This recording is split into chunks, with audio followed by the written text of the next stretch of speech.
El actual seminario está a cargo del doctor Aldo Ocampo González, a quien me permito presentar. El doctor Aldo Ocampo es el director y fundador del Centro de Estudios Latinoamericanos de Educación Inclusiva, CELEI, que es una institución reconocida y con estatus asociativo a CLACSO. Es el primer centro de investigación creado en ALAC y en Chile para el estudio teórico y metodológico de la educación inclusiva. Asimismo, el doctor Ocampo creó la primera licenciatura en educación inclusiva impartida en Chile y es el director de la revista Polifonía, que es una revista que se dedica al estudio de la educación inclusiva desde las publicaciones y el trabajo científico. El doctor Ocampo es profesor de educación general básica, es licenciado en educación, tiene un postítulo en psicopedagogía e inclusión. Asimismo, es magíster en educación con mención currículo y evaluación, es máster en política educativa, máster en lingüística aplicada, máster en integración de personas con discapacidad y es doctor en ciencias de la educación, aprobado sobresaliente por unanimidad con mención cum laude por la Universidad de Granada en España. Actualmente cursa el programa oficial de doctorado en Filosofía y Ciencias del Lenguaje impartido por la Universidad Autónoma de Madrid en España. Es autor de 6 libros, capítulos de libro y actas científicas, así como más de 100 artículos entre el 2009 y el 2019. Es profesor de diversas instituciones en Latinoamérica, especialmente en Perú, en México y Colombia. Y por su trayectoria y experiencia ha sido reconocido por sus aportes a la educación inclusiva.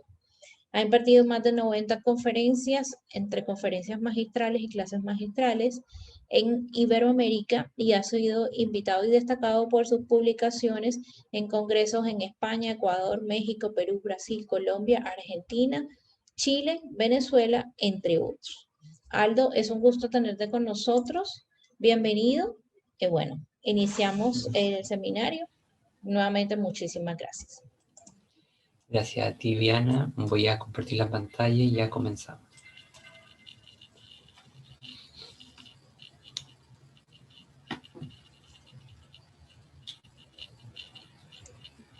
Perdón, Aldo, ¿tú tienes tu cámara abierta? ¿No? ¿Sí? Dame un segundito, por favor. Deja que Vale. esto se comparta y ya vemos lo que me preguntas. Ya, entonces ahora tengo que dejar de compartir.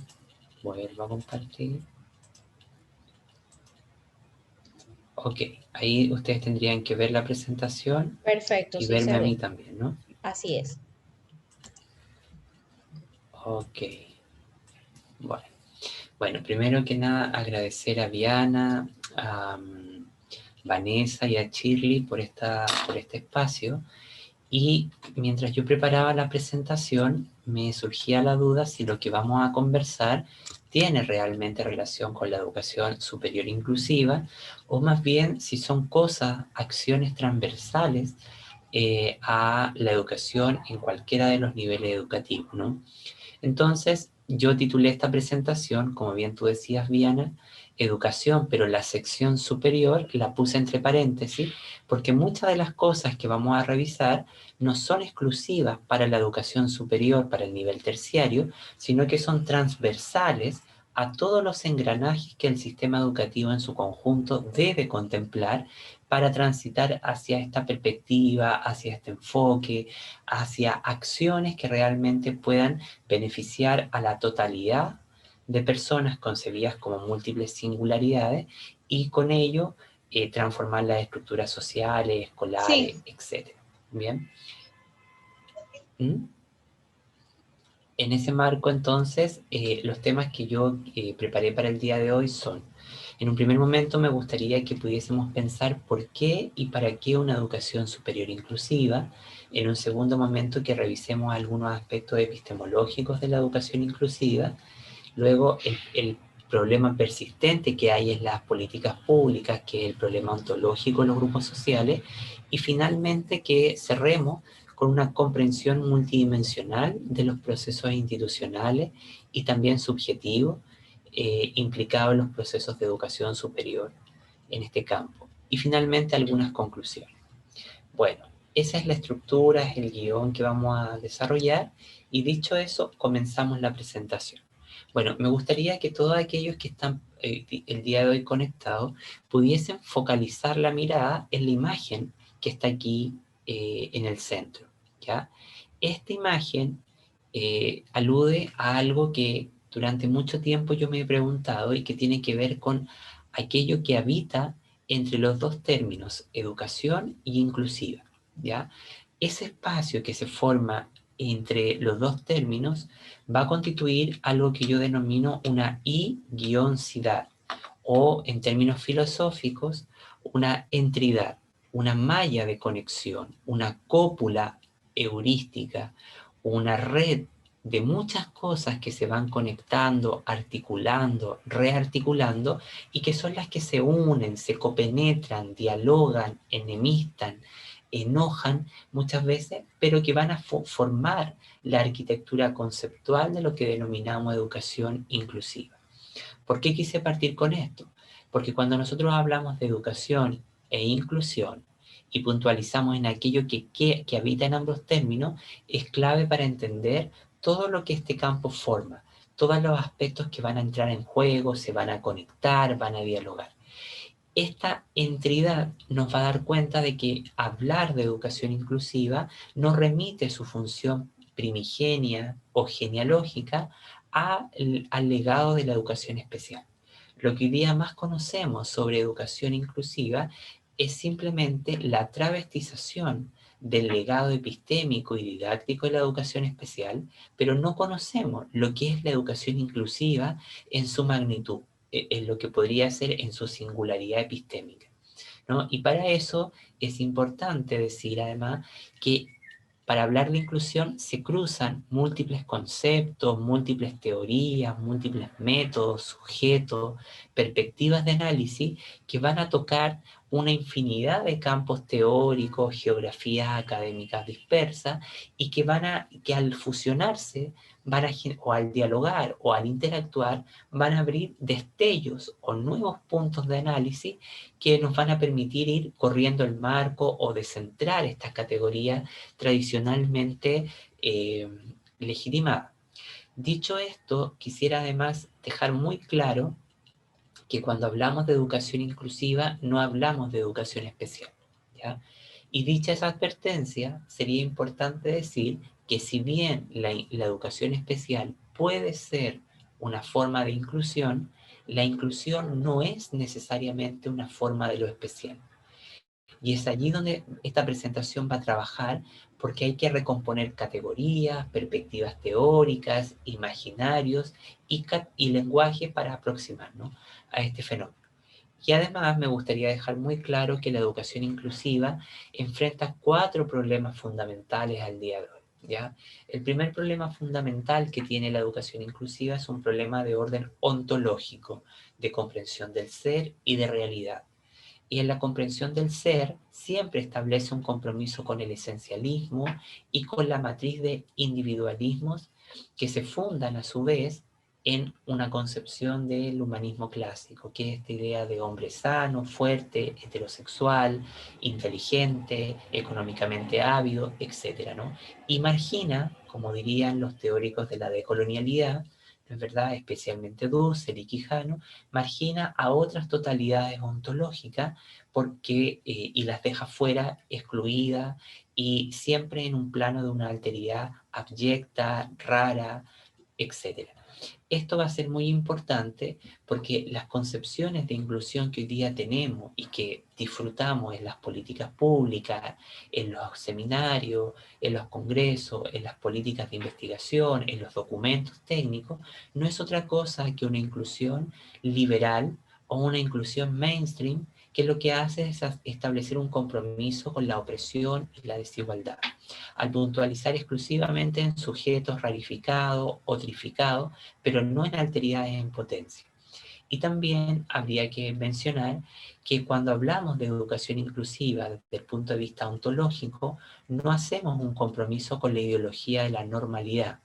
ni con esos clásicos binarismos que nos dicen dentro, fuera, incluido, excluido, sino que hacemos un compromiso directo con una redefinición ontológica de carácter materialista, es decir, donde específicamente con el materialismo subjetivo, en el que entendemos que el sujeto, el ser humano, es un ser en permanente devenir, pero también es el resultado de la historia, de las relaciones con la estructura social, de un conjunto de otras estructuras que participan de su subjetividad. Esa concepción de materialismo subjetivo o de materialismo encarnado nos va a llevar a afirmar de que el sujeto de la inclusión no es un sujeto de lo deficitario, ni de la discapacidad, sino que es el ser de las múltiples singularidades. Porque cuando atendemos a las características intrínsecas del ser, nos damos cuenta que todas las personas, por más que seamos hombres o mujeres, existe una multiplicidad disruptiva, variable, heterogénea de ser hombres. Hay múltiples modos de ser hombre, múltiples modos de ser mujer.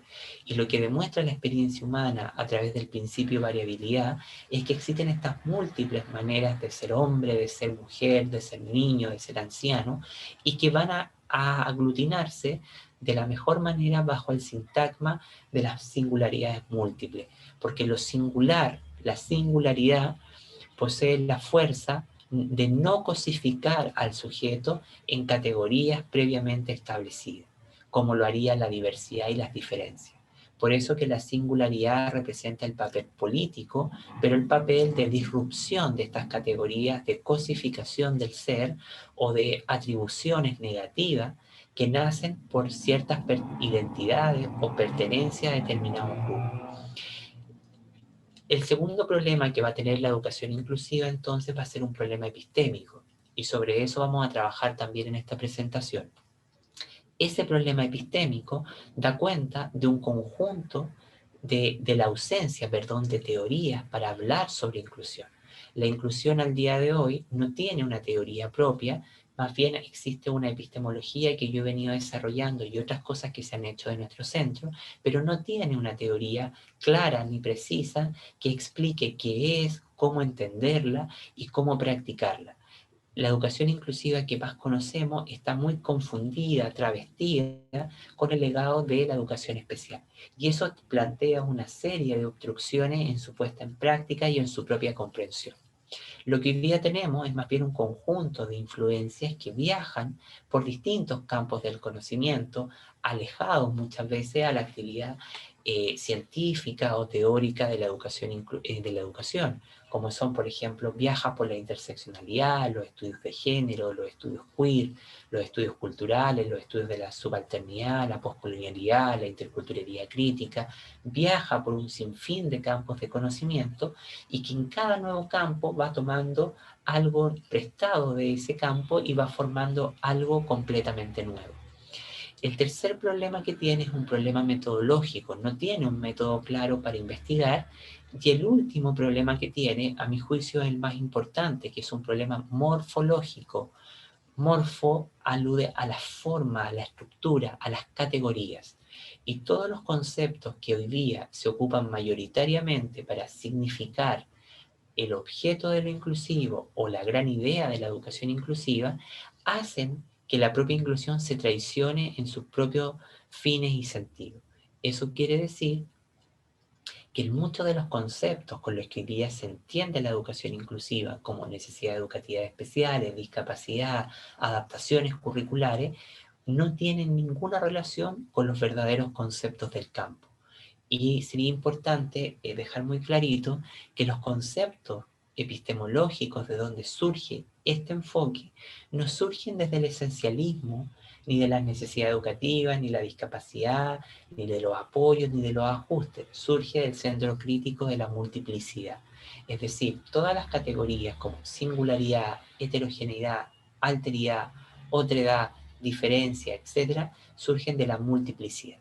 Por eso que habría también que hacer una recomposición de las categorías para entender el objeto de este campo.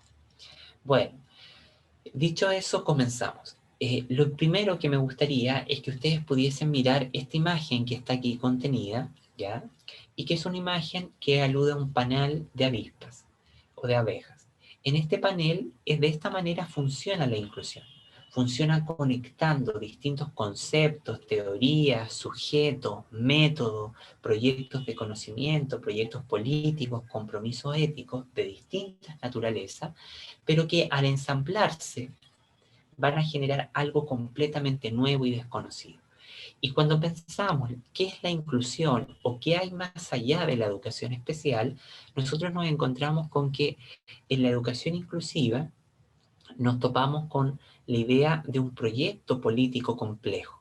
La educación inclusiva no es un proyecto de asimilación o de compensación de colectivos que deben ser incluidos a las mismas estructuras de escolarización o de formación en la universidad que muchas veces han expulsado a determinados colectivos de estudiantes a las afueras del derecho a la educación, ¿sí?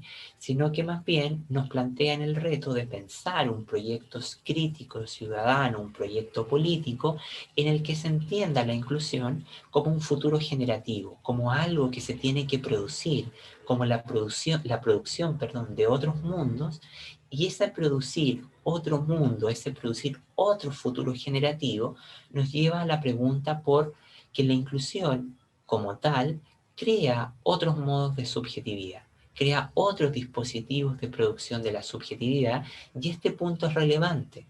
A su vez, crea otros modos de practicar las relaciones sociales, afectivas y culturales. Por eso que crea nuevos modos de relacionamiento social. El problema es que estos modos de subjetividad, estos nuevos modos de relacionamiento, de subjetividad, de convivir, de relacionarnos, van a estar albergados bajo la creación de nuevas coordenadas de alteridad. Y eso va a ser clave para pensar cómo funcionan las estructuras escolares, las estructuras universitarias, que producen procesos de inclusión o, en su efecto negativo, producen poblaciones de estudiantes que van a ser arrastradas a los márgenes del derecho a la educación.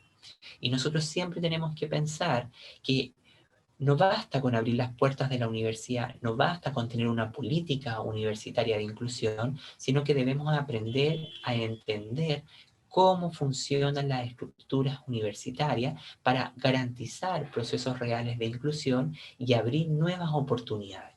En ese marco, entonces, tendríamos que atender a los obstáculos complejos, que además son multidimensionales, que van a afectar la vida material, psíquica de nuestros estudiantes y que muchas veces, estando en el sistema educativo, son arrastrados a las fronteras del derecho a la educación y se producen condiciones de diferenciación, de desigualdad, ejerciendo el derecho a la educación.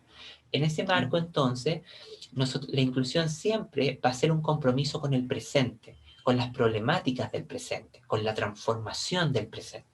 Y por eso que epistemológicamente se define como una epistemología neomaterialista, es decir, como un conocimiento que surge continuamente de la interacción con un sinfín de problemáticas sociales, que eso en los estudios epistemológicos se conocen como condiciones extrateóricas, es decir, cuando las demandas cívicas, ciudadanas, sociales, culturales de una sociedad o de determinados grupos se convierten en tensiones que hacen que el conocimiento se vaya redefiniendo permanentemente.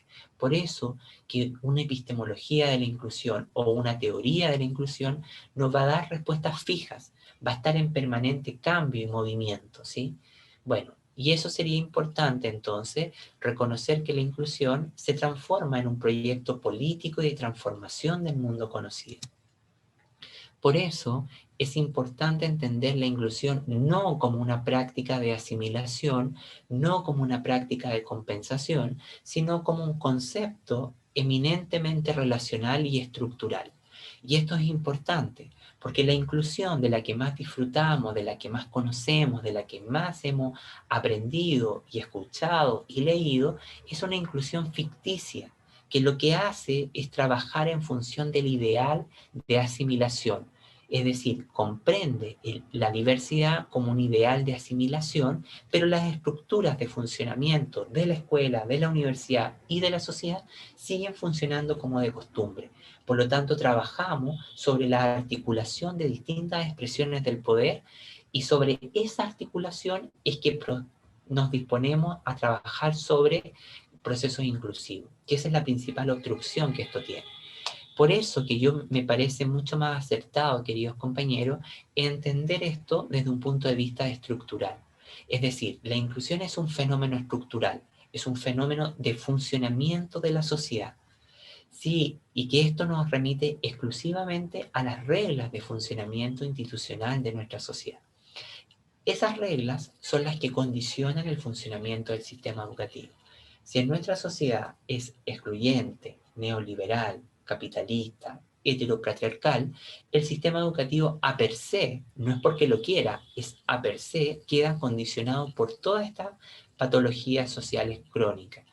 Y eso hace que la inclusión sea entendida como un fenómeno relacional, formas en las que nos movemos, nos entendemos y convivimos, pero además formas en las que se superponen de manera relacional, multinivel, distintas expresiones de desigualdad, de discriminación silenciada, de violencia en plural. Este hecho hace o la convierte a la inclusión como una estrategia de investigación y una práctica crítica que lo que busca es comprender de manera más compleja el mundo y las patologías sociales crónicas que son constitutivas o endémicas al funcionamiento del mundo. Y esto nos hace ver además que desde que el mundo es mundo, hemos tenido estos problemas endémicos de desigualdad, violencia estructural, discriminación silenciada y todas esas múltiples rostricidades del poder. Por ello, quisiera sostener, que la educación especial nada va a compartir con la naturaleza analítica y metodológica de la educación inclusiva. Si bien son términos que pueden ser construidos mutuamente, esta singular relación de modalidad o relacionamiento impone una cadena de herencias que atrapan y subyugan el rostro verdadero de lo inclusivo. Lo que hoy día tenemos una inclusión edipizada a la fuerza de la educación especial, un sentimiento de castración teórica, un sentimiento de atrapamiento teórico en el legado de la educación especial. Pero aquí hay que entender que la inclusión es un movimiento de transformación del mundo conocido y epistemológicamente cambia, altera todo el funcionamiento de la ciencia educativa. ¿Por qué? Porque su epistemología no va solamente a producir nuevos conocimientos, sino que va a producir nuevos ángulos de visión, y esos ángulos de visión van a interrumpir las lógicas de producción del conocimiento de la historia, la filosofía, la psicología, las ciencias de la educación, de todos los campos. Por eso que la principal tarea teórica de este campo va a ser desestabilizar el logos, esta forma de racionalidad eurocentrada, ¿no es verdad?, que ha erigido la razón teórica y política, ética de Occidente. En este sentido, donde la educación especial atrapa, castra la identidad teórica de lo inclusivo, se produce al imponer la condición soberana de lo especial. Esto nos hace que nos enfrentemos al principal fallo genealógico o al principal fracaso cognitivo que este campo tiene en todas las agendas de investigación a nivel mundial. ¿Sí? Y que ha pasado inadvertido. De hecho, este hecho es lo que hace que la estructura de conocimiento más conocida de la educación inclusiva sea una estructura de conocimiento falsificada, que trabaja sobre herencias de pensamiento que no dicen relación con el pensamiento auténtico, real, con la identidad real de lo inclusivo. Por ello, la educación inclusiva se presenta como una noción imprecisa, muchas veces vaga y también elástica, y sus contornos de definición, obviamente, son flexibles, y su extensión aborda una infinidad de problemáticas que van mucho más allá de las preocupaciones de la discapacidad. ¿Sí? Bueno, en esta lámina ustedes podrán darse cuenta que aparece una pregunta y dice, si la educación inclusiva no es educación especial, entonces ¿qué es? Y aquí nos enfrentamos a una pregunta caliente, porque aparecen dos respuestas. Una primera respuesta que nos va a decir que la educación inclusiva va a ser una lucha contra el fracaso y la exclusión, ¿ya? Pero a nivel heurístico, metodológico, político, se va a construir un dispositivo macroeducativo, un gran un gran ensamblaje epistémico que va a movilizar las fronteras del conocimiento y lo va a fracturar va a fracturar el conocimiento educativo. Y es sobre ese punto es que la inclusión va a abrirse a otras formas de imaginación de los fenómenos educativos, a otras formas de arquitectura educativa y sociales para pensar estos problemas. Cuando nosotros examinamos lo que sucede habitualmente en las políticas educativas, nos damos cuenta que incluso la formación de pregrado y de posgrado que le damos a los profesores, ¿no es verdad?, y a los investigadores en este campo, puntualiza en estos tres clásicos sujetos que están acá. La interculturalidad, entendida como una práctica de folclorización, ¿no es verdad?, que redunda exclusivamente en las razas o en aquellas formas culturales que quedaron excluidas por el paradigma de la modernidad, ¿ya? Y ahí, por ejemplo, tenemos la fotografía de los mapuches, que es un pueblo indígena precolombino, ¿no es verdad?, propio de mi país. También tenemos al centro las personas en situación de discapacidad, que es el principal reduccionismo que tenemos en la agenda para hablar sobre inclusión, y lo que últimamente se ha incluido, pero que ha permanecido históricamente excluido de este campo, que han sido las identidades sexuales no normativas, que es como se denomina, por ejemplo, a todas las expresiones sexuales que van más allá de la heterosexualidad. Como ustedes pueden ver, estos son los sujetos en los que hoy día puntualiza la inclusión. Pero la pregunta es, ¿solamente son estos los sujetos que habitan la escuela y que necesitan condiciones de justicia, nuevas gestiones de oportunidades y maximización de sus destinos sociales?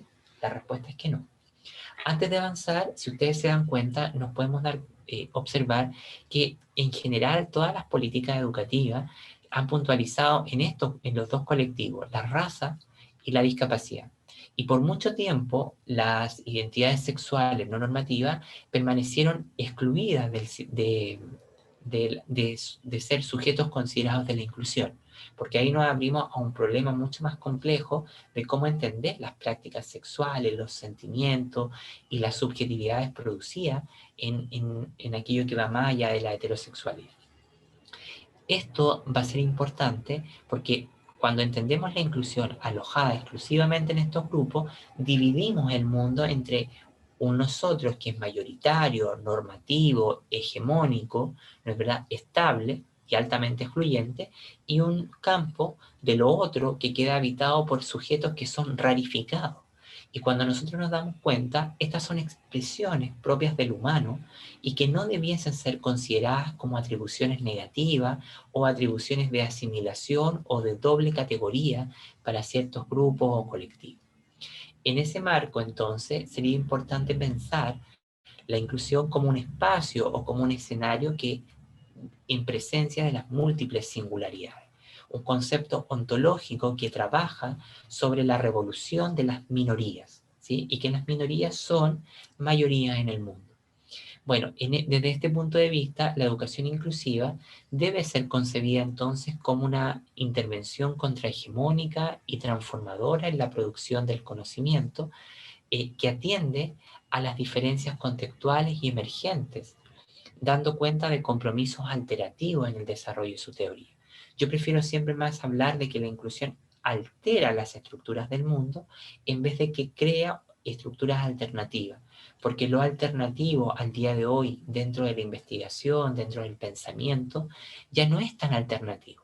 Más bien es más de lo mismo, pero con otras categorías, ¿no?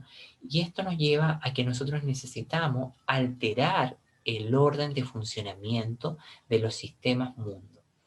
Si bien la investigación sobre educación inclusiva se compromete con una multiplicidad de preocupaciones que van desde el feminismo, lo postcolonial, la interculturalidad, el antirracismo, los estudios críticos de la sociología, las ciencias políticas, los estudios visuales, los estudios culturales, la psicología de construccionista, etc., va a asumir las discusiones, las luchas de múltiples colectividades. Y esto va a ser clave para superar el excepcionalismo ontológico. El excepcionalismo ontológico es justamente aquellas expresiones, hay alguien que tiene su micrófono encendido, el excepcionalismo ontológico es aquella forma en la que nosotros siempre volvemos a puntualizar a lo otro como una idea sobre representada, como una idea equívoca, como una idea hipernegativizada o hiper normalizada. Y eso es lo que nosotros siempre tenemos, y que eso deviene en un problema de categorización, y que también las políticas públicas en este campo lo requieren. Y eso genera múltiples compromisos con la desigualdad. Por ello, yo disfruto entendiendo la educación inclusiva como una imagen para pensar el mundo, una operación dialéctica que va más allá de lo incluido y lo excluido, del otro y del nosotros, ¿sí? Implica adentrarse en la construcción de un mundo que es desconocido. Y la inclusión se convierte entonces en una imagen que nos habla a su vez de múltiples otras imágenes de luchas, de resistencia, que han emprendido múltiples colectivos. Tal como la hemos entendido, se convierte en un arrebato del presente. Ahora bien, si quisiéramos aclararnos epistemológicamente qué es la educación inclusiva, debiésemos preguntarnos lo siguiente: ¿qué es exactamente la educación inclusiva? ¿Es un concepto? ¿Es un paradigma? ¿Es una metodología? ¿O bien una teoría? Si yo tuviera que responder a ustedes qué es lo que es, yo diría que ninguna de las anteriores. Porque si la educación inclusiva al día de hoy no tiene una teoría clara que nos diga qué es lo que es, cuáles son sus fundamentos, cuáles son sus condiciones metodológicas, cuál es su comprensión ontológica, etcétera, y cuáles son sus conceptos epistemológicos, nosotros no podríamos sostener que es un concepto. Tal como señala la teórica cultural Mieki Ball, en Conceptos viajeros en las humanidades, los conceptos, a diferencia de las palabras, nos ayudan a entender un problema analíticamente. Las palabras no nos ayudan a pensar un problema, sino que surgen y se ocupan de manera inflacionaria, y las palabras se surgen muy rápidamente y desaparecen muy rápidamente. Como paradigma, no cumple hoy día lo que conocemos como inclusión con los niveles de formalización establecidos por la filosofía de la ciencia, y podría considerarse como un paradigma, más bien como un esquema de pensamiento, pero tampoco tiene esos niveles y esos contornos previamente definidos, y tampoco como una metodología, porque hoy día este campo recurre a múltiples metodologías heredadas por la psicología y las ciencias sociales para hacer investigación, pero no tiene un método propio. Lo que sí podríamos considerarla es como una metáfora, es decir, como una explicación que va a ser utilizada por múltiples colectivos en el mundo, pero que va a ser planteada con distinto énfasis. Y esa metáfora no le va a pertenecer a nadie en particular.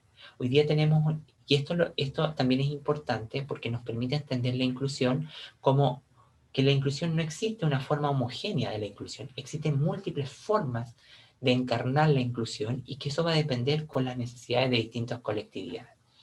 Y cuando dice acá enmarcar la educación inclusiva a través de la noción de teoría, sugiere determinar cautelosamente qué tipo de teoría es. Y yo quisiera señalar que no siempre que el legado de la inclusión no surge de lo crítico, sino que surge del paradigma poscrítico. Es decir, el momento que hoy día vive la educación es un momento poscrítico. Eso quiere decir que el momento poscrítico está definido por las identidades sexuales no normativas, gay, lesbiana, transexuales, transgénero, pansexuales, bisexuales, en el campo de la identidad. Lo que desde la psicología australiana se define como las identidades en disputa, o la crítica a la psicología desarrollista, que va a poner en tensión la producción de los marcos identitarios, ¿no es verdad? Y que se van a entender como categorías que son fluidas, que son en constante viaje, etc. Pero además, eh, el momento poscrítico se define por un fuerte impulso y comprensión hacia la raza, el antirracismo, pero también se define por el encuentro con las múltiples alteridades y singularidades.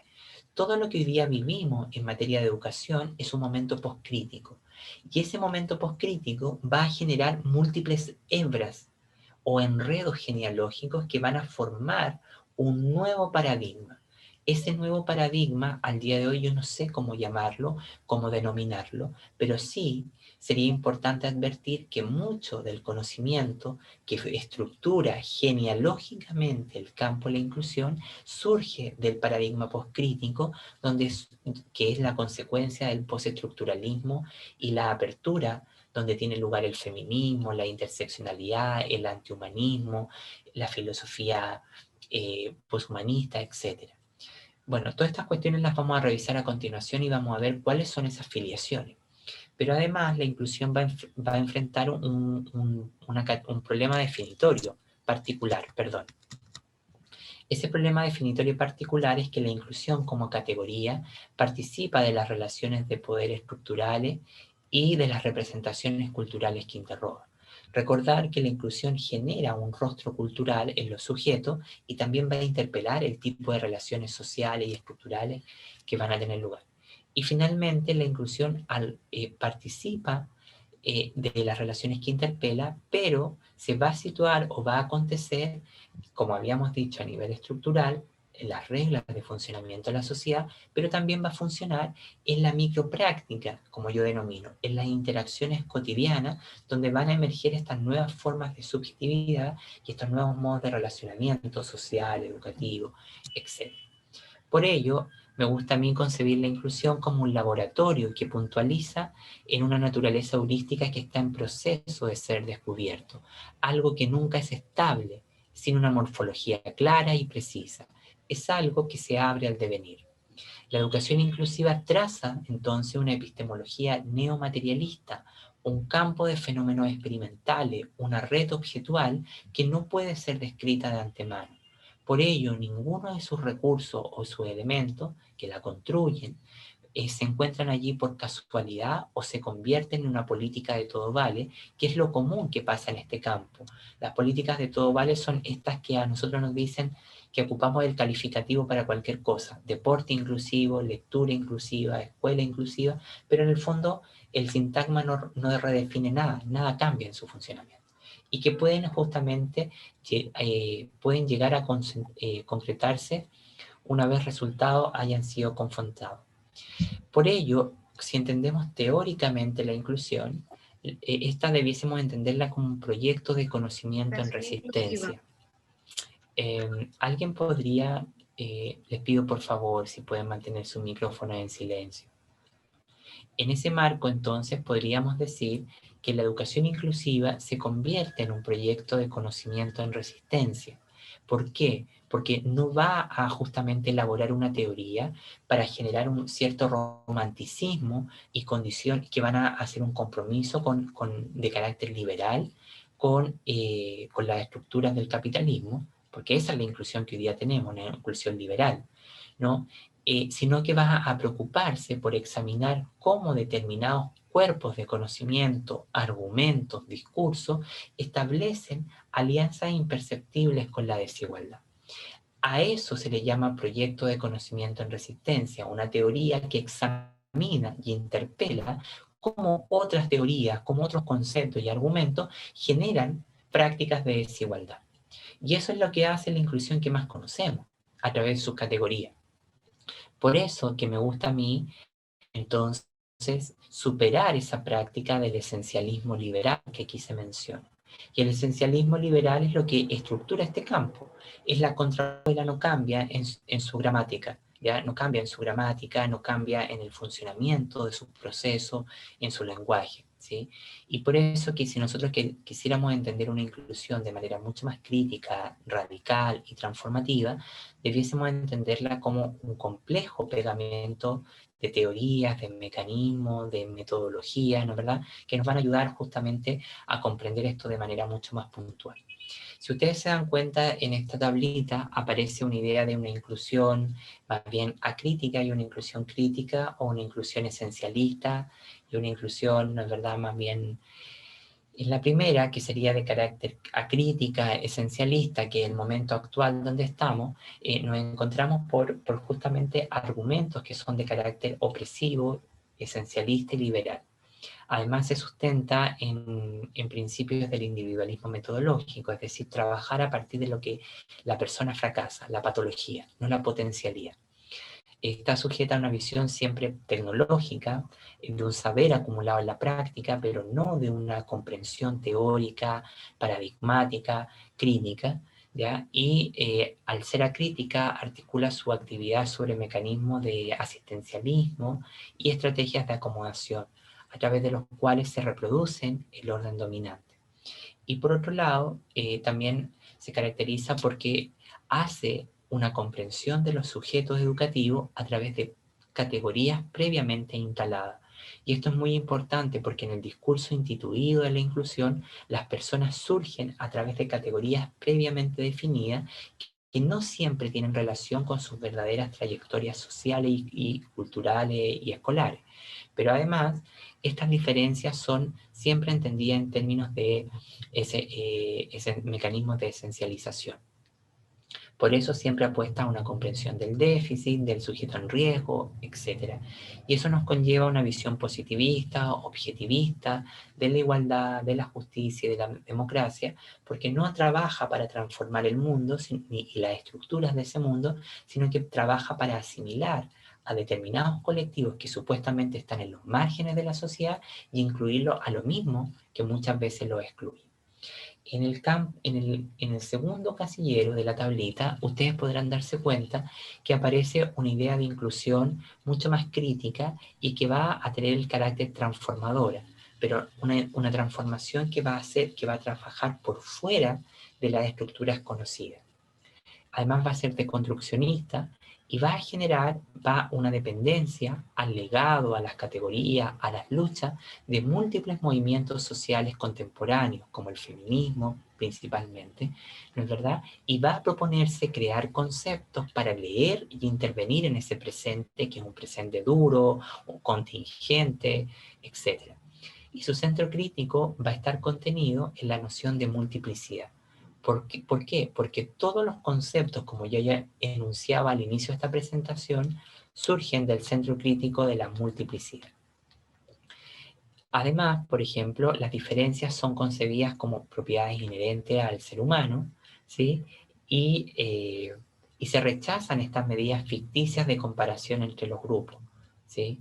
Y eso va a ser muy, muy importante porque la comprensión de las diferencias nos va a llevar siempre a entender esta idea de la diferencia como algo, como un atributo negativo y como un ideal de asimilación, como lo diría Wasserman.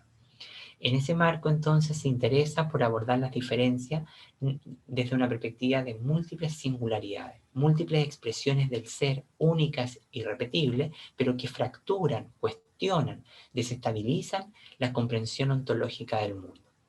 Además, va a generar un énfasis en las políticas de transformación, como lo diría Nancy Fraser, ¿no? Y va a estar sujeta a una invasión postestructuralista y antiopresiva.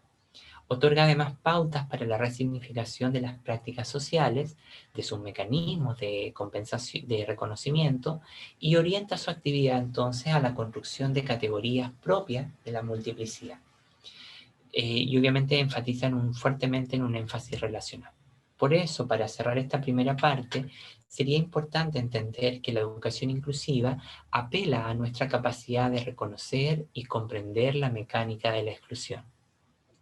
Nos invita a trabajar poco a poco hacia nuestra reconstrucción y la de nuestros enfoques de la educación coherente con los contextos y las poblaciones cambiantes de nuestro tiempo. Esta cita ejemplifica muy bien lo que yo digo, que a nivel epistemológico este campo siempre se encuentra en movimiento y por lo tanto el conocimiento que fabrica siempre está en un permanente devenir, nunca es fijo, nunca es estático, siempre está cambiando y eso es lo que a nosotros en la educación permanentemente nos interpela, porque los fenómenos educativos son tan rápidos, cambian permanentemente, pero no así cambian las teorías. Por eso, nosotros en cualquier proceso de inclusión debiésemos apostar más bien por un pensamiento relacional y no categorial. El pensamiento categorial es propio de la educación especial, del esencialismo, de la matriz normativa, de comprensión de la inclusión, en la que se entienda a determinado sujeto previa imposición de categorías normativas, como discapacidad, códigos coloniales como el ser negro, indígena, etc. Que sea dicho de paso, todas esas categorías aluden a diferencias universales, pero no llevan a recuperar, no conducen a recuperar la singularidad específica de cada ser. Por lo tanto, este discurso y lo que tenemos en materia de política educativa en la educación superior trabaja sobre políticas de cuota, pero políticas de cuota que se sustentan en políticas en diferencias universales.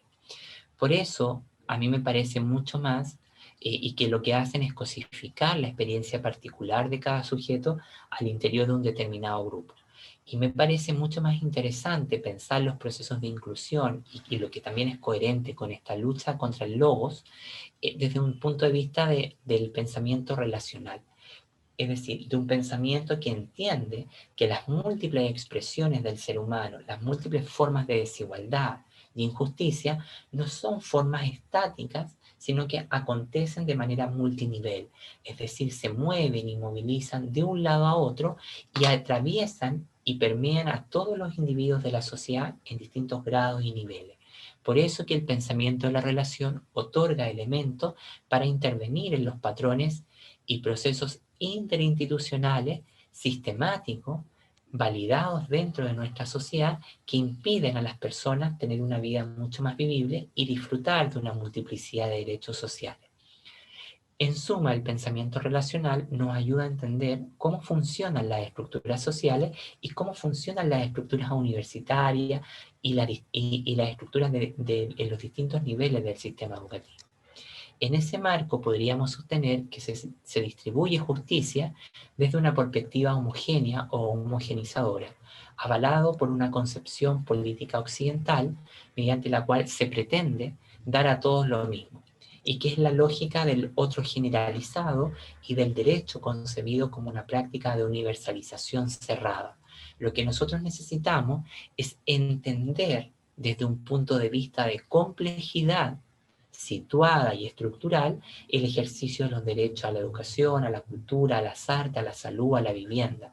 ¿Por qué? Porque desde un punto de vista de complejidad hay un piso básico que va a regular a todos los ciudadanos y va a garantizar aspectos básicos y transversales, pero estos derechos tienen que bajarse de acuerdo a lo que cada colectividad vaya a requerir. Y eso va a ser clave para redefinir la gramática de funcionamiento de las instituciones educativas y las universidades y, por ende, si redefine la gramática, se da una estructura, una ontología pluralista.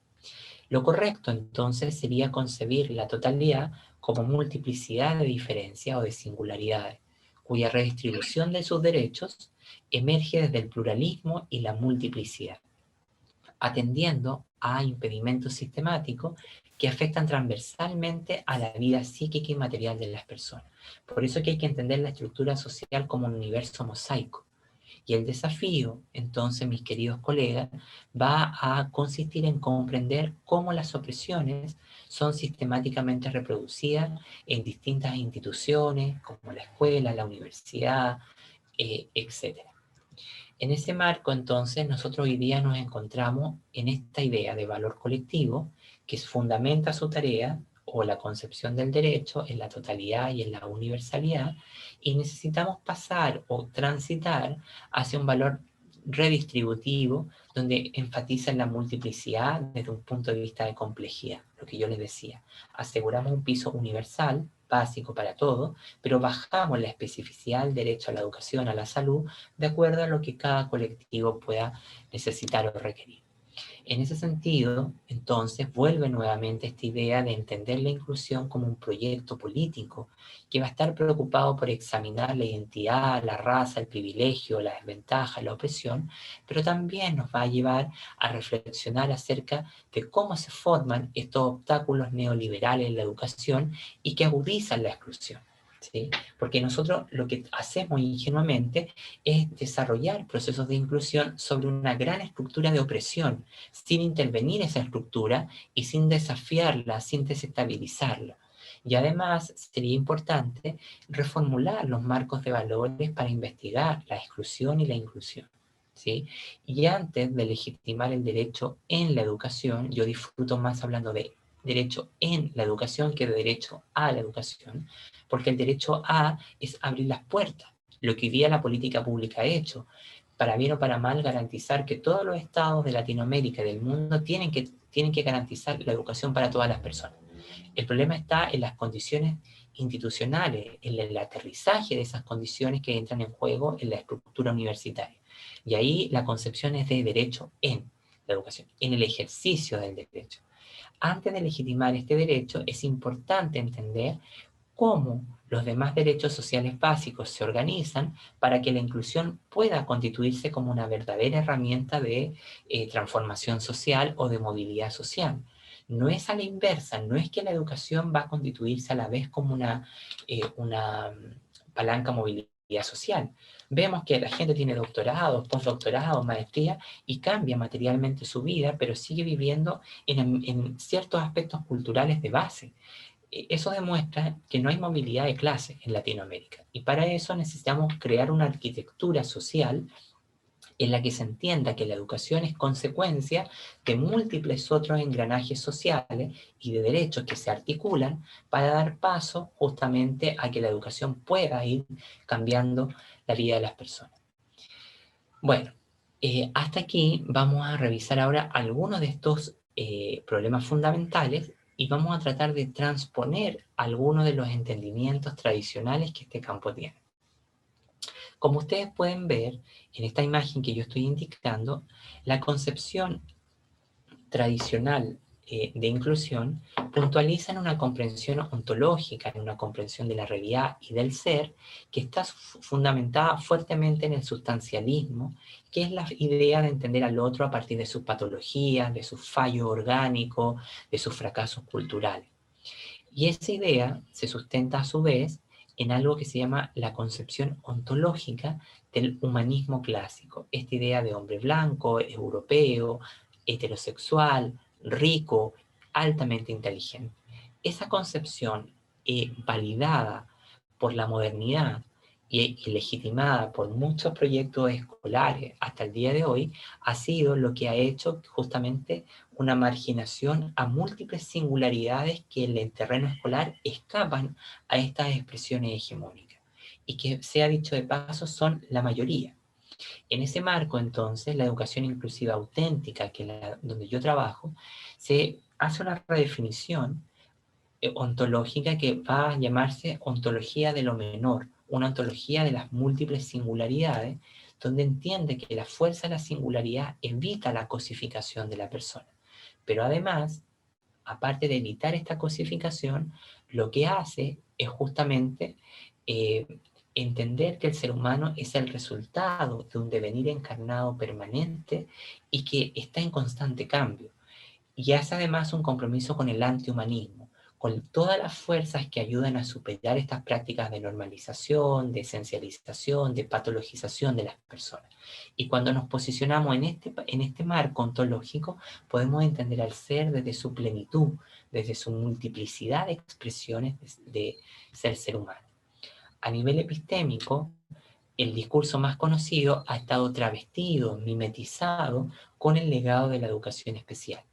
Y esto ha llevado a que se haga una especie de aplicacionismo teórico. Nosotros necesitamos saltar y llevarlo hacia su propia epistemología, que va a ser una epistemología de carácter neomaterialista, que va a funcionar en el diasporismo, en una dispersión de unidades, de conocimientos que van a viajar por distintos marcos teóricos, geografía académica, y que en cada nuevo viaje van a ir tomando prestado distintas cosas, y que al meterlas a una especie de juguera, las van a batir y van a generar algo completamente nuevo. Y eso es lo que hace la inclusión, al ser al construirse diaspóricamente en una dispersión, va a construir algo completamente nuevo. Si ustedes se dan cuenta, epistemológicamente, la inclusión yo siempre la he definido como un aparato postdisciplinar. ¿Ya? A diferencia de que muchas veces se puede pensar de que es interdisciplinar. No es ni inter, ni trans, ni antidisciplinar, ni incluso tampoco puede ser pluridisciplinar. ¿Por qué? porque la inclusión cruza todos los campos del desarrollo humano, cruza todos los ámbitos del conocimiento, y al cruzar todos los ámbitos del conocimiento va a interrumpir en esos campos la forma en que se produce el conocimiento. Por eso yo sostengo que la inclusión o su conocimiento se construye en la exterioridad del trabajo teórico. Esto quiere decir que escucha y enuncia sus problemas más allá de los límites de múltiples disciplinas, ¿sí? Y por eso, cuando ustedes pueden darse cuenta en este esquema, nosotros nos damos cuenta en algo que se integra todos los campos del conocimiento y del desarrollo humano, tomando lo mejor de cada uno de ellos, y genera algo completamente nuevo, desconocido, para pensar los marcos de conocimiento del mundo actual. Por eso que va a pasar, pero para llegar a ser postdisciplinar va a tener que haber pasado por todos las anteriores convergencias heurísticas.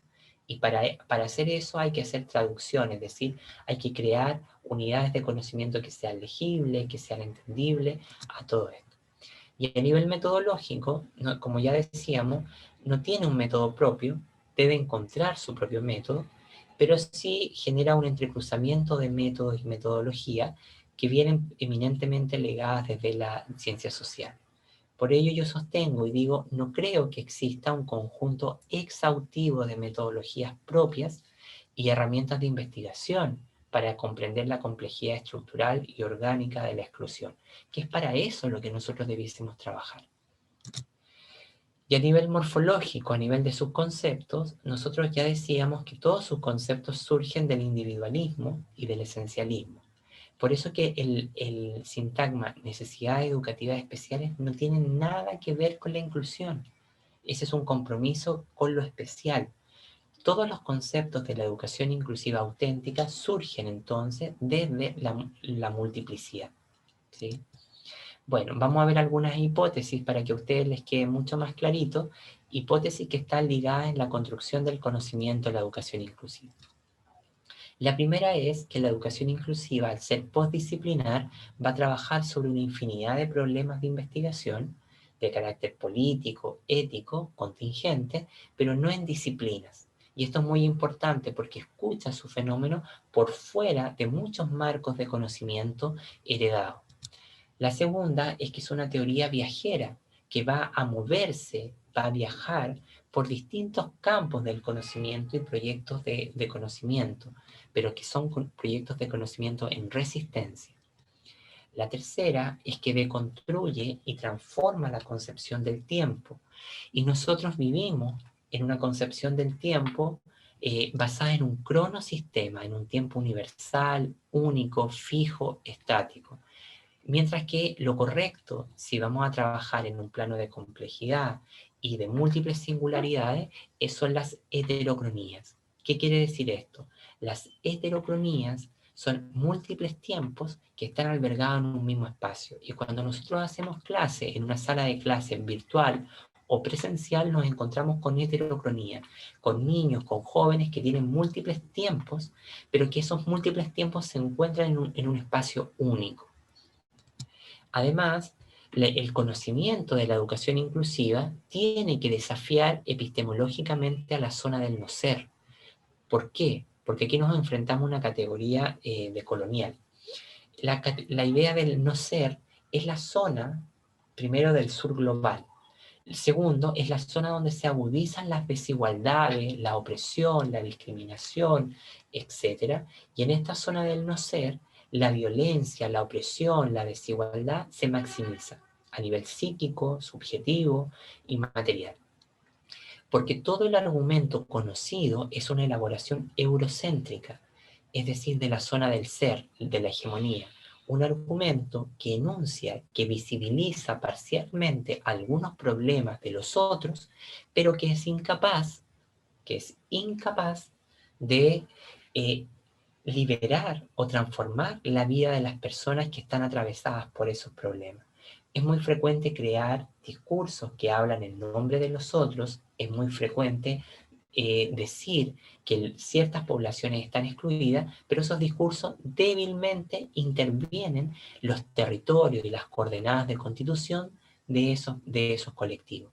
Por eso que la inclusión va a construir una pragmática epistemológica, micropolítica, es decir, va a desafiar al poder, a las articulaciones del sistema mundo, para transformar esta zona del no ser, un espacio multiposicional en el que la violencia, la opresión, la desigualdad se agudiza, ¿sí? Y que es donde estamos todos nosotros que somos sujetos subalternos. Ahora vamos a revisar algunas imágenes para cerrar esta idea de lo epistemológico sobre la construcción del conocimiento en la educación inclusiva. Lo primero es decir que la educación inclusiva, su conocimiento, se construye en permanente movimiento, sin un rumbo fijo, y esto es lo que hace que esté en permanente devenir. ¿Sí? Y por eso que yo puse esta imagen que está acá, porque esta es la mejor expresión. Va a cruzar, se va a rearticular, va a moverse en distintos flujos y direcciones. La segunda es que al moverse permanentemente va a crear una zona de contacto de un pensamiento del encuentro y la relación de múltiples teorías, metodologías, disciplinas e interdisciplinas, proyectos políticos, compromisos éticos, territorios y sujetos. ¿Sí? Por eso que este es un saber que se construye en el encuentro y en la relación de múltiples cosas, pero forma una zona de contacto donde estos dialogan, se enemistan, median, negocian, etc. Y todo el campo teórico o metodológico de la inclusión va a formar una gran constelación de recursos constructivos, ¿no? Es algo que siempre funciona en lo que Miguel de Landa denomina ensamblajes, ¿sí? Cosas diametralmente opuestas, de naturalezas completamente diferentes, que se ensamblan, se conectan entre sí. Y su base epistemológica, como yo ya decía, es de naturaleza postdisciplinar, es decir, viaja por distintos campos del conocimiento, ¿no es verdad? Y justamente va a tomar prestado lo mejor de cada una de estas. Y obviamente este es un campo que surge de distintos enredos genealógicos, no surge del saber de la educación especial, como ya hemos denunciado, y que para hacer claro estas múltiples hebras necesita traducir estas múltiples hebras, hacerlas claras, legibles. Y obviamente su conocimiento se construye por dispersión, por lo que yo llamo el diasporismo epistemológico. Y también el nomadismo, porque es un saber que se mueve entre distintas teorías, marcos de conocimiento. Y ahí está bueno explicado cómo se juntan distintas relaciones que son exteriores, distintas cosas que son diferentes en su naturaleza, pero que van formando un gran engranaje o escenario. Bueno, y por eso la inclusión o la educación inclusiva no puede ser delimitada en los paradigmas de ninguna disciplina en particular, porque va a desbordar estos fenómenos, ¿no es verdad? Y las disciplinas en esta imagen vendrían a ser estos pequeños cuadraditos de alambre, y la educación inclusiva como fenómeno sería esta propia enredadera. Es algo que no va a ser delimitado en los paradigmas de ninguna disciplina actual, sino que los va a desbordar, los va a cruzar a todos, ¿sí? Y la educación inclusiva construye nuevos relacionamientos sociales y nuevos modos de subjetividad, y distintos modos de subjetividades que son desconocidas hasta el día de hoy, ¿sí? Bueno, ahora si llevamos todo esto a la educación superior, debiésemos entender que la inclusión como fenómeno social, político, cultural, se basa en el principio de que es la medida de todas las cosas en el mundo contemporáneo. Por tanto, es una compleja praxis, un pensamiento y una filosofía que toma en cuenta todas las necesidades y las situaciones de múltiples singularidades. Es una profunda lectura de los signos de nuestro presente. Si no lo entendemos como una lectura del presente, esto fracasa. Ambas premisas a nivel teórico crean una síntesis mucho más productiva para pensar los problemas que regulan el mundo que habitamos. Por ello, y un poco antes de llegar a los procesos institucionales, me gustaría mostrarles cómo el argumento más conocido, el difundido por las Naciones Unidas, la UNESCO, la UNICEF y tantas otras instituciones normativas, se convierte en un argumento colonizador o neocolonizador. Bueno, lo primero que vamos a sostener, y esto es muy importante para nosotros como latinoamericanos, tal como sostienen McKinley y Barney, la descolonización va a ser no el término de la colonialidad, ni tampoco va a ser el término del imperialismo. como fase histórica, sino que va a ser un mecanismo de profunda desconexión al logos, a estas formas dominantes de la razón occidental, ¿ya? Y por eso que a efectos de esta intervención, yo entenderé que por descolonización a un sistema de desconexión, de alteración, de irrupción en el logos, en aquellas formas de producir hegemónicamente el conocimiento en sus diversas expresiones, lo político, lo económico, lo sociocultural, lo epistémico y lo relacional. En este sentido, la epistemología de la educación inclusiva consolida un marco de análisis para interrumpir y desafiar los modos de producción del conocimiento. Y esto es clave para la psicología, por el logocentrismo. Comparte con el feminismo, entonces, la necesidad de crear conceptos que contribuyan a leer críticamente el presente, lo que es una tarea súper política. En este marco, la educación inclusiva como dispositivo heurístico se va a convertir entonces en una herramienta teórica y en una praxis crítica para luchar contra las diversas expresiones del colonialismo. Se preocupa entonces por entender cómo funciona el poder, nos da luces para imaginar cómo construir una arquitectura social, política, educativa y relacional que ofrezca un nuevo significado sobre la libertad, sobre la justicia, la equidad. Por tanto, la educación inclusiva construye una relación particular con el presente y con el futuro. Se comprende que la educación opera como un sitio esencial para el poder colonial, mediante el cual las aulas, los planes de estudio y las políticas educativas están profundamente implicadas con la reproducción de las hegemonías coloniales. Y sobre todo esto es importante para el contexto colombiano, porque ustedes tienen una consecuencia de haber sido un virreinato colonial. Por ello, la decolonización no es convertir la política indígena, no es crear una política indígena en la doctrina occidental de liberación. No es un proceso filantrópico de ayudar a las personas en situación de riesgo y aliviar su sufrimiento. No es un término genérico para luchar con las condiciones y resultados opresivos. En el amplio paraguas de la justicia social puede haber espacio para todos estos esfuerzos, pero nada de esto es descolonización.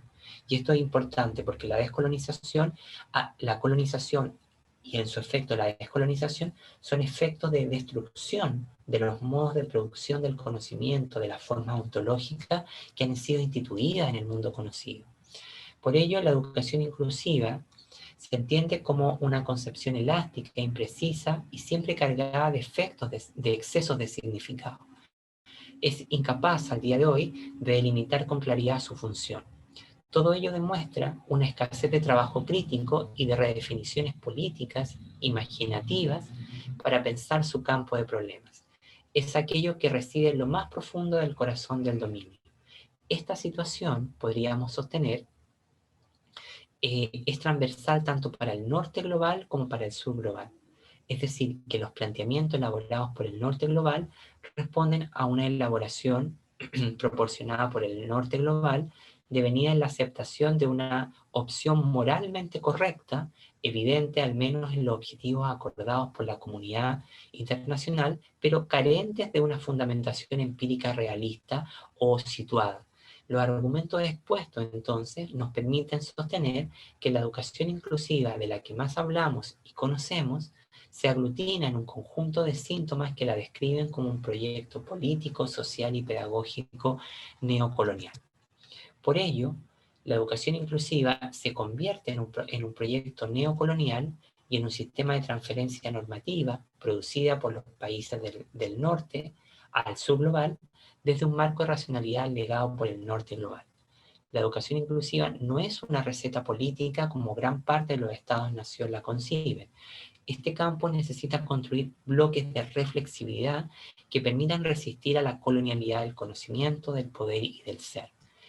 Lo que a medida, voy a tratar de mover esto, como dicen acá, lo que a medida que la educación inclusiva ha ido ganando terreno, se ha planteado preocupaciones sobre la medida en que puede representar un proyecto neocolonial impuesto al mundo en desarrollo por los países del norte global y por las multinacionales como Naciones Unidas. Armstrong y Cole señalan eso. quienes compararon su expansión e influencia en la difusión de una creencia evangélica en la inclusión de la diversidad por parte de las agencias de ayuda y donantes del norte global, que exhortan a los países a adoptar la educación inclusiva como una política de prescripción para abordar las fallas del sistema y las desventajas individuales. La presión por adoptar la educación inclusiva viene con escaso reconocimiento de la forma en que la historia del colonialismo y el subdesarrollo en los países del sur global agrava los problemas de la exclusión educativa. En países en que se lucha por garantizar el acceso a una educación básica de calidad, las fallas del sistema arraigadas en el sistema educativo generan desventajas históricas, globales y estructurales que luego son consecuencias para la educación superior. Esto genera que muchas veces la educación inclusiva sea vista como hiperrealista, ¿no? Entonces el problema que estoy haciendo ver es una falta de responsabilidad ética y social de los sistemas educativos a través del argumento que mayoritariamente se conoce, tiende a producir un fraude inocente sobre aquello que sería la educación inclusiva. Bien, yo me voy a saltar esto para llegar al problema ontológico y cerrar con lo que tengo previsto en los últimos 10 minutos. Bueno, el problema que mayoritariamente enfrentan las políticas de educación superior en el campo de la inclusión es que reproducen el problema ontológico en los grupos sociales. Por problema ontológico en los grupos sociales tenemos que entender qué cosa.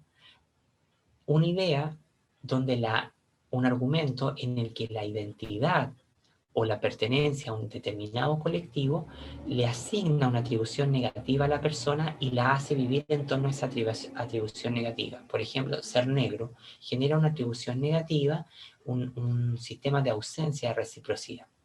Por ello, que la política ontológica de la educación inclusiva nada tiene que ver con las necesidades educativas especiales ni con su efecto multicategorial que está presente en distintas políticas ministeriales. Da cuenta de múltiples equívocos de aproximación del término y objetos asignados como educación inclusiva.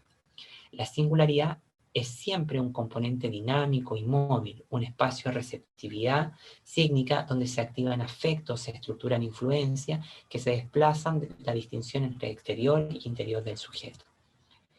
Vamos a ver qué implicancias tiene esto ahora para la educación superior inclusiva. Lo primero sería entender que las estructuras universitarias no son normativas, no son fijas, sino que cambian permanentemente. Y para que cambien necesitamos entenderla como este esquema que está acá. ¿Ya? Cualquier proceso de inclusión o de exclusión en el sistema terciario está garantizado por procesos interseccionales y por un mapa de relaciones integradas, enredadas y complejas que mezclan la subjetividad, lo relacional, lo colectivo, lo singular, lo institucional y lo material. Y esto genera un esquema de relaciones contingentes y transitivas, y también relacionales, que abandonan la lógica del binarismo hegeliano, cuyo cierre teórico siempre redunda en quienes están dentro y quienes están fuera. Ahora, este esquema transitivo, relacional y contingente puntualiza las necesidades de las múltiples singularidades que habitan en esta espacialidad. En este marco, entonces podríamos decir que su principal razón de ser se basa en una controvertida nueva mirada a la democracia en una sociedad multicultural que considera los ideales de inclusión y exclusión política y recomienda las formas de participar en la política democrática de una manera más inclusiva.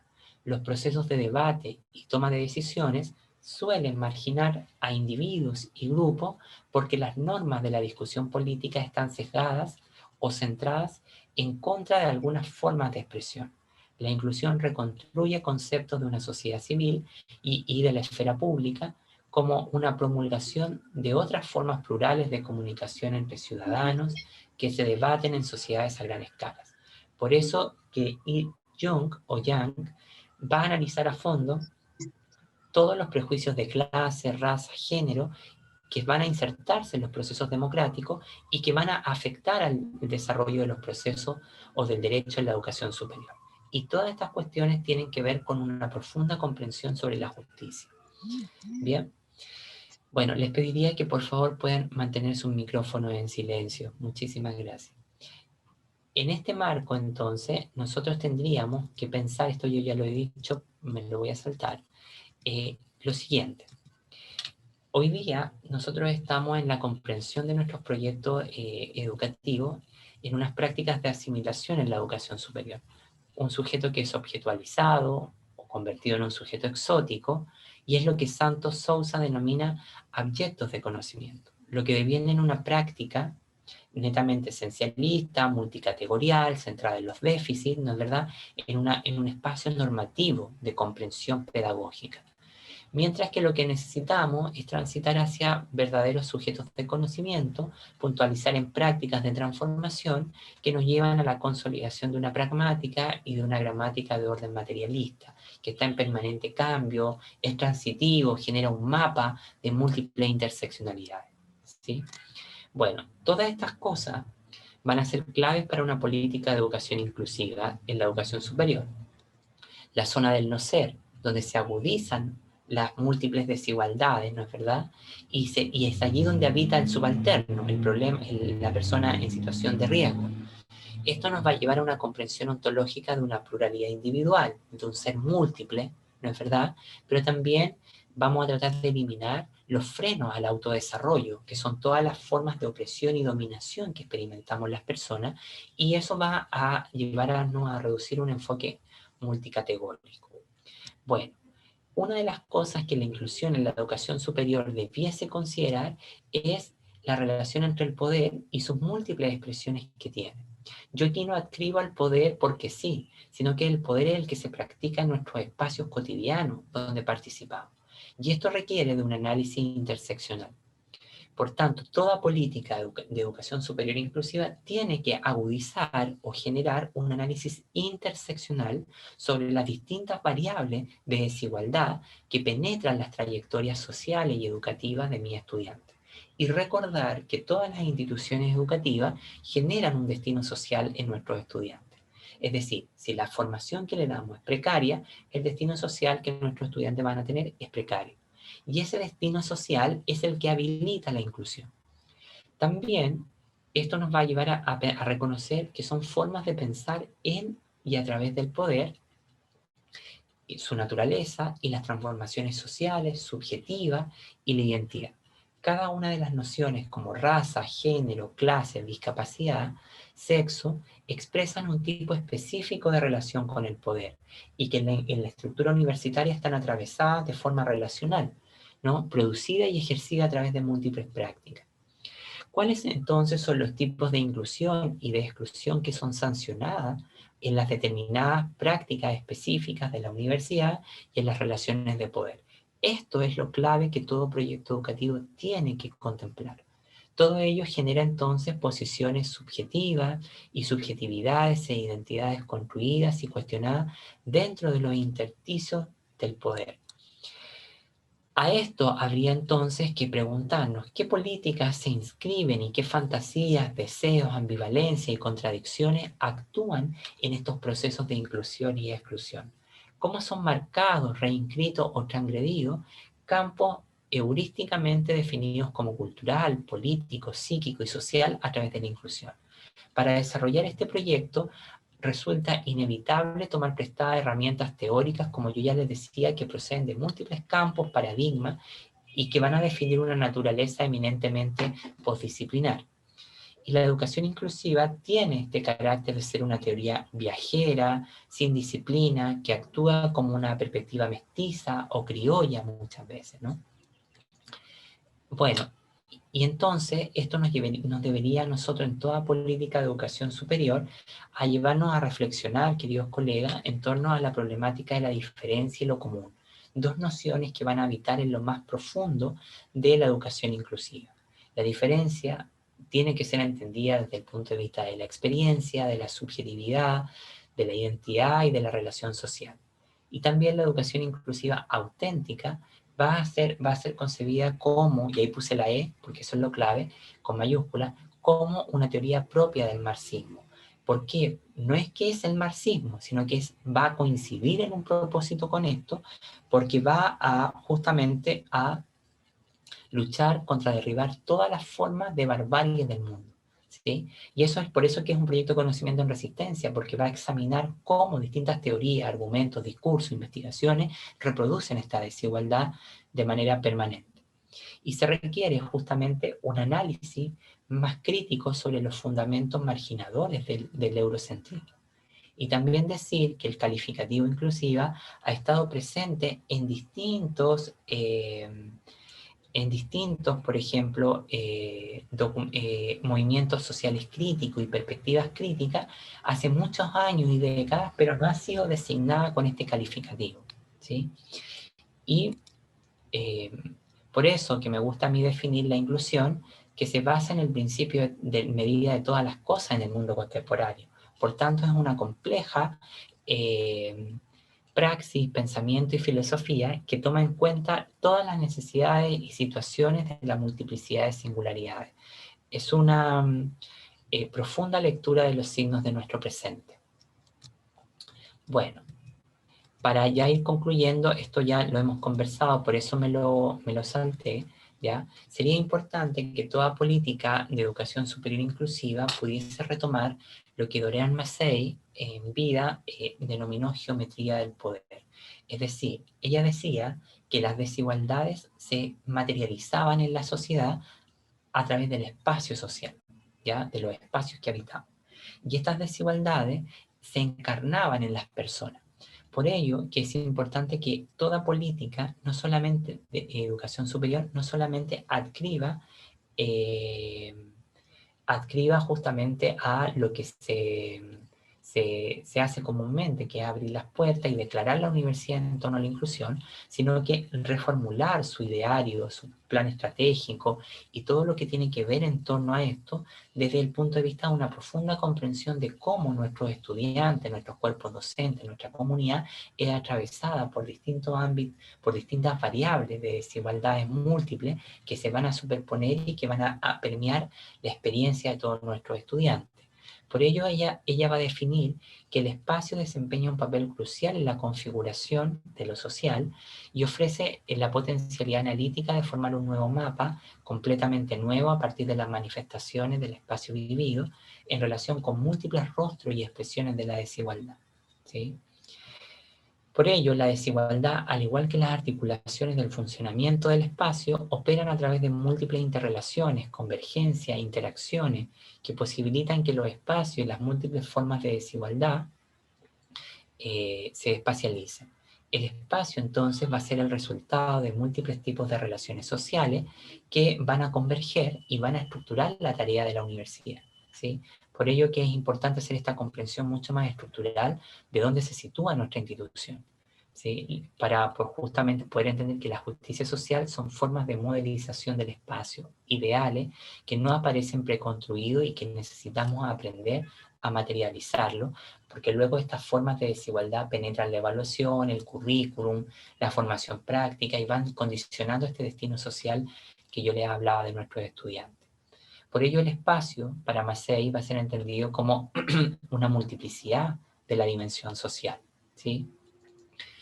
Y este espacio entonces va a entender o va a intentar ver cómo las múltiples formas de coexistencia van a verse atravesadas por estas variables subjetivas y materiales de la desigualdad.